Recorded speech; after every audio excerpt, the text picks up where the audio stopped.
अगर कुत्ते की दुम सीधी की जा सकती है तो मनुष्य का स्वभाव भी बदला जा सकता है, नहीं तो नहीं बदला जा सकता। राजा ने फिर विनोद को आगे बढ़ाने की सोची।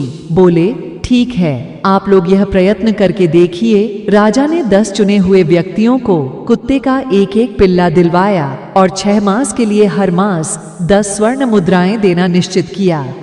इन सभी लोगों को कुत्तों की दुम सीधी करने का प्रयत्न करना था। इन व्यक्तियों में एक तेनालीराम भी था। शेष 9 लोगों ने इन 6 महीनों में पिल्लों की दुम सीधी करने की बड़ी कोशिश की। एक ने पिल्ले की पूंछ के छोर को भारी वजन से दबा दिया ताकि इससे दुम सीधी हो जाए।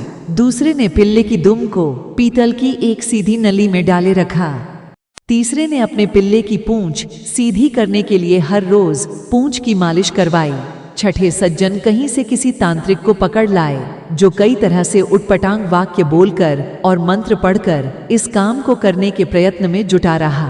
7वें सज्जन ने अपने पिल्ले की शल्य चिकित्सा यानी ऑपरेशन करवाया। 8वां व्यक्ति पिल्ले को सामने बिठाकर 6 मास तक प्रतिदिन उसे भाषण देता रहा कि पूंछ सीधी रखो भाई, सीधी रखो। 9वां व्यक्ति पिल्ले को मिठाइयां खिलाता रहा कि शायद इससे यह मान जाए और अपनी पूंछ सीधी कर ले। पर तेनालीराम पिल्ले को इतना ही खिलाता जितने से वह जीवित रहे। उसकी पूंछ भी बेजान सी लटक गई, जो देखने में सीधी ही जान पड़ती थी। 6 मास बीत जाने पर राजा ने 10 पिल्लों को दरबार में उपस्थित करने का आदेश दिया। 9 व्यक्तियों ने हट्टे कट्टे और स्वस्थ पिल्ले पेश किए। जब पहले पिल्ले की पूंछ से वजन हटाया गया तो वह एकदम टेढ़ी होकर ऊपर उठ गई। दूसरी की दुम जब नली में से निकाली गई वह भी उसी समय टेढ़ी हो गई। शेष 7 पिल्लों की पूंछें भी टेढ़ी ही थीं। तेनालीराम ने अपने अधमरा सा पिल्ला राजा के सामने कर दिया। उसके सारे अंग ढलक रहे थे।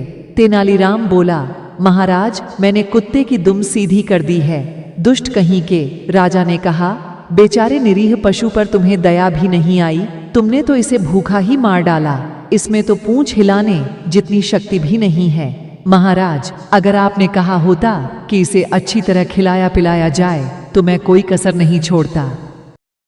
पर आपका आदेश तो इसकी पूंछ को स्वभाव के विरुद्ध सीधा करने का था, जो इसे भूखा रखने से ही पूरा हो सकता था। बिल्कुल ऐसे ही मनुष्य का स्वभाव भी असल में बदलता नहीं है। हाँ, आप उसे काल कोठरी में बंद करके उसे भूखा रखकर उसका स्वभाव मुर्दा बना सकते हैं। मित्रों, हमारा वीडियो आपको पसंद आया हो तो हमारे चैनल को लाइक, शेयर और सब्सक्राइब जरूर करें।